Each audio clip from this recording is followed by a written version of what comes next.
Fuzza Wuzza's Adventures in Art History, Leonardo da Vinci, by Rachel Savage. Fuzza Wuzza was tired of being in the lab.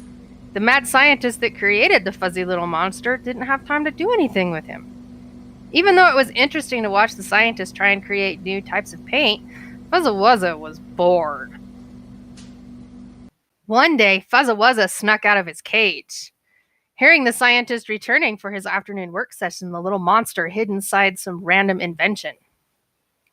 Looking around, he discovered that he was in a time machine. Not really knowing what all the buttons and levers did, our adventurous little monster began to fiddle with them and soon was spinning away into the realm of time.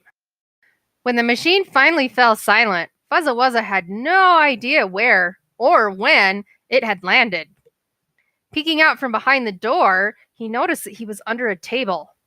With a quick scramble, he was up on top, where he peeked over the edge and found a notebook filled to the brim with sketches and strange writing. Looking around the room some more, Fuzza Wuzza could see sketches and studies all over. At another small table sat lumps of clay, other minerals, and other strange materials. Though not surrounded by the gleam of glass beakers and the whir of instruments, it was similar to the corner back in the lab where the scientist mixed the paint.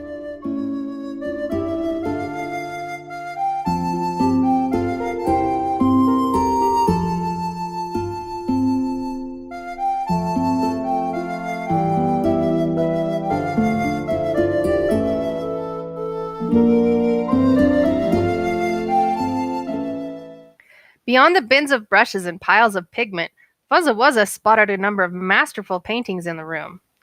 Who would think that powdered minerals and insect shells could be used to such great effect? Da Vinci painted two versions of this same scene, Virgin of the Rocks. What you see here is the second one, with atmospheric perspective in the background and dazzling brilliant colors throughout. He used oil paint on a wooden panel measuring 74 by 47 inches.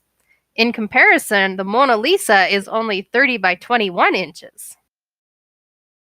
Looking around the room some more, Fuzza Wuzza noticed that not everything was a sketch of a person or an animal. Some of them even looked like what you might see if you peeked in the scientist's notebooks back home. Was the person here an artist or an inventor? Fuzza Wuzza began to feel quite confused.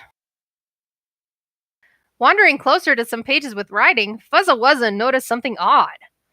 They were confusing, yet when he glanced to the side and saw them reflected off the side of a bottle, they were much easier to read. Only he had no idea what they said.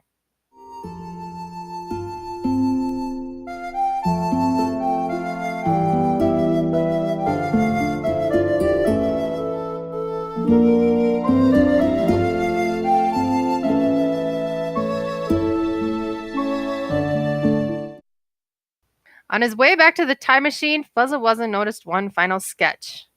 It was the face of an older man, possibly even the artist himself, in whose studio the little monster had been wandering around.